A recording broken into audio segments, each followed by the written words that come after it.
sistema judiciário, Zema, o sistema eleitoral é algo que te preocupa ou a gente pode confiar como brasileiros nas urnas? Nós precisamos mudar o sistema eleitoral em alguns pontos. Você deve estar se referindo aí à questão do voto impresso. Eu sou favorável, né? Se acabou a eleição lá, imprime um relatório daquela urna ali, dá um comprovante para quem votou. É possível fazer isso hoje, né? possível. Você é da área de tecnologia, você sabe melhor do que eu. Eu só não entendo por que não é feito. E esse ponto específico ele é muito pacífico. Em que sentido? Só para não trazer uma confusão desnecessária. A gente não está falando que... eu imagino, né? Acredito que... extinguir a urna eletrônica. Continua com ela, só imprime um comprovante. E a gente não está falando de você sair com um bilhetinho na mão, votei no fulano, né? Porque isso pode ser um voto de cabresto que o cara vai lá e ele troca por alguma coisa. Não é isso que a gente tá... Não é isso que a gente está falando. A própria urna brasileira que tinha sido aprovada com voto impresso, ela funcionava bem. Não sei se vocês lembram do próprio STF apresentando essa urna e elogiando ela. E até, coincidentemente, um projeto do Bolsonaro. Sim. Onde você tinha a urna bonitinha, fazia a impressão, você conferia se estava certinho, dava ok, isso caía num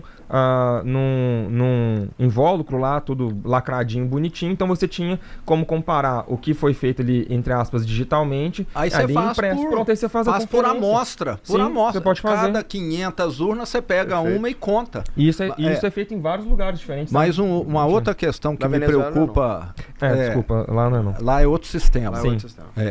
Mas uma coisa que me preocupa tanto quanto isso, Otários, é a questão de todo ano para o Brasil parar para votar. Eu estou na política agora, eu sei que em ano par, os políticos param de trabalhar para estar envolvidos com campanha. Sim. Nós tínhamos de unificar essas eleições. Perfeito. Pelo menos seria parar uma vez a cada 4 anos. Perfeito. Você concorda? Concordo. Isso é uma aberração que nós temos aqui. Concordo plenamente. Porque chegou ano par, é o vereador, é o prefeito, trabalhando para eleger o deputado dele, você entendeu? Igual vai ser o ano que vem. Ou se for igual ao ano passado, é o deputado parando de trabalhar, o governador também sendo prejudicado nas suas atribuições para tentar eleger prefeitos, vereadores, etc. Então, era unificar tudo. Tem eleição? Uma eleição a cada 4 anos, pronto, e acabou. Senão fica essa bagunça. Seria um sonho, né? No final do dia a gente sabe o quanto que demanda fazer campanha, né? E custa caro. E um custo enorme para a sociedade isso aí. Perfeito. Esse é um outro ponto, né? A gente parar de financiar essas campanhas, né, via Estado, assim, pelo menos na minha opinião, porque, poxa, a gente tem que fazer esse financiamento público, né, de campanha, e é um absurdo a quantidade de dinheiro nossa, e sempre cresce, o fundo eleitoral ele sempre cresce. E a gente está subsidiando uma classe política, com todo respeito, né, a gente tá subsidiando uma classe política, e esse recurso todo podia estar sendo direcionado para as nossas muitas mazelas. Como foi bem lembrado, o Brasil, ele é um país pobre, ele tem gente sofrendo para valer. Então a gente precisa de ter um olhar diferente e uma gestão mais responsável dos nossos recursos. Exatamente. Acho que no final do dia é o seguinte, o senhor, como eu, também é um liberal, então a gente tem crenças no ponto de vista de economia, né? De ter uma economia menos estatizada, mas ao mesmo tempo o senhor está agora para assumir uma cadeira, né, de eventual chefe do executivo. Como é que vive essa dicotomia? Na verdade, eu quero entender o seguinte, se você fosse fazer um raio-x da tua visão política e do papel do Estado hoje, e se a caneta fosse na tua mão, como que seria esse Estado? Ô Thales, a iniciativa privada faz a maioria do processo de gestão melhor do que o setor público. Lá em Minas nós temos o hospital público da rede FEMIG. Se um componente de uma máquina lá de ressonância de raio-x estraga, nós temos que fazer uma licitação. Talvez, se tudo correr muito bem, 3, 4, 5 meses a gente consiga adquirir esse componente. Um hospital privado estragou agora, daqui 1 hora a peça está lá. Porque você tem autorização para comprar. Na hora que o setor público vai comprar, você tem de fazer chamada de preço, publicar edital. Então tudo é mais lento, né? Tudo é mais lento, mais caro, mais demorado. Aí quantas pessoas ficaram sem raio-x, sem a tomografia ou sem a ressonância? Nesses 3, 4 meses. Um equipamento caríssimo, fica parado meses por causa do processo de compra. Então o Estado é ineficiente. Não é culpa de ninguém. Por definição. Por definição. Eu sou da época em que telefone era quase que valor de carro, uma linha de telefone. Eu sou mais velho que vocês. Eu lembro da Telemig. Você lembra da Telemig. Ter uma linha de celular ou uma conta era um absurdo. Hoje o consumidor tem opção. Perfeito. Então, nós temos de dar para as empresas essa gestão do que é do Estado e que elas podem fazer muito melhor e barato. Perfeito. Lá na minha gestão, nós vendemos já muitas empresas, aquelas que eram subsidiárias da Copasa, da CEMIG, da Codemig, e agora estamos lá lutando para podermos privatizar as que restaram, que são as grandes, Copasa, CEMIG, Codengi, Codemig. A CEMIG, o pessoal criou um cavalo de guerra lá forte, né? Sim. E a CEMIG no passado, quem acompanha sabe que ela foi usada como cabide de emprego e como ferramenta da politicagem. Não sei se vocês acompanharam lá em Minas o caso da energia solar. Quando nós chegamos lá em Minas, havia de capacidade instalada 500 mega. Hoje, nós já devemos estar rompendo lá 13 gigas. 26 vezes mais em 6 anos. Sabe por que teve esse avanço extraordinário?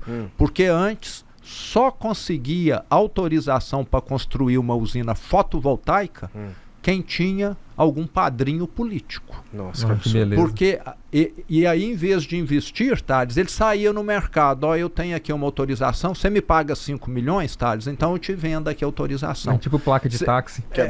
Exato, você falou tudo, é isso aí. Então, funcionava desse... Quando eu cheguei, eu falei para o CEO da CEMIG, quero um mapa com todos os pontos de conexões possíveis para a gente colocar na internet para quem quiser investir.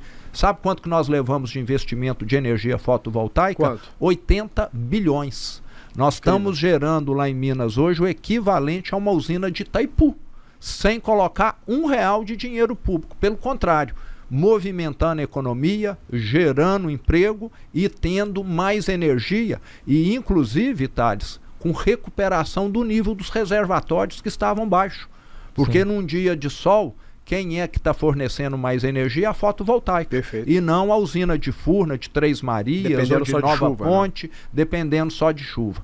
Então, todos ganharam, mas antes era para só uma dúzia de amigos do rei estar ganhando. Mas você falou aí do Estado, eu acredito no Estado forte, não é nem no Estado máximo e mínimo, é no Estado que prende bandido.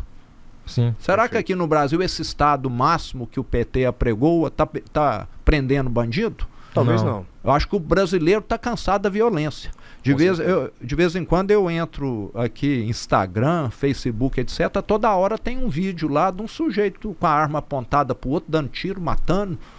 Um pai de família, um trabalhador, né? Não é isso? Não é? Então parece que esse Estado aqui está do lado, da bandidagem. E isso não funciona.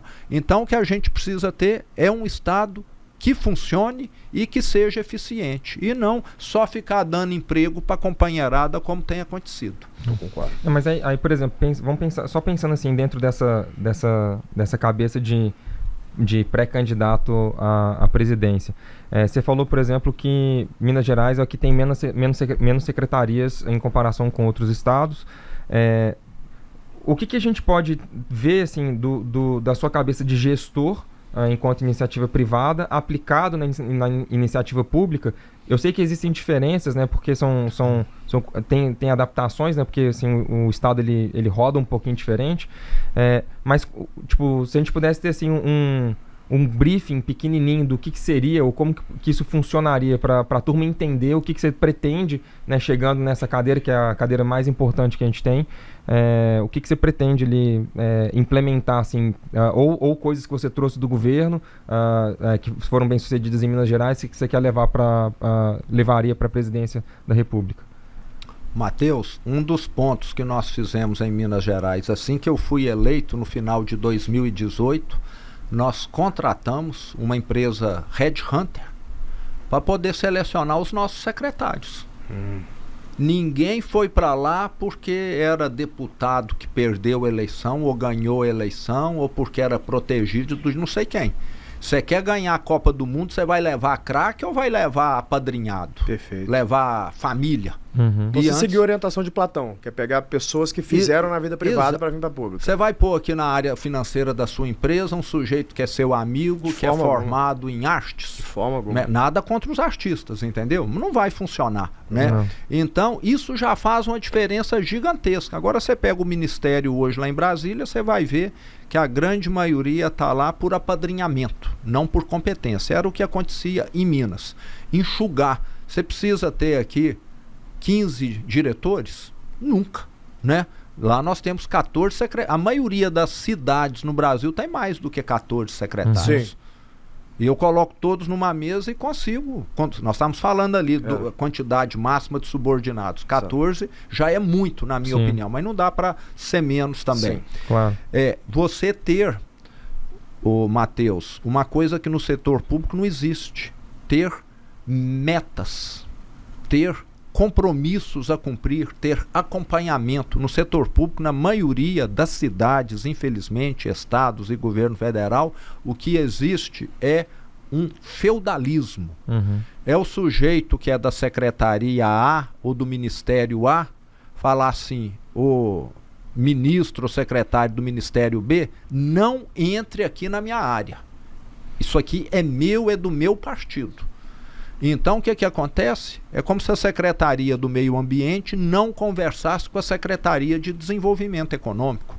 Porque uma está com o partido 1, a outra está com o partido 2. Sim. Se você não tem comunicação, coordenação, sincronismo, as coisas não funcionam. Você sabe disso. Verdade. O departamento comercial conversa com o financeiro, conversa com o de marketing, tudo integrado. E lá não tinha, era uma muralha entre cada secretaria. Eram feudos. E o pior é que sabe o que acontece na prática? Me corrija se eu estiver errado, pelo menos eu vi isso com os meus olhos em outra gestão, que secretarias rivais, vou colocar dessa forma, fazendo a mesma coisa, gastando dinheiro 2 vezes para a mesma finalidade, só que uma falando assim: não, isso aqui é minha responsabilidade, isso aqui é minha, ao ponto de inclusive judicializar para ver quem que é o dono do negócio para poder cortar a fita e etc. Não foi uma vez só não, tá? Pensa bem.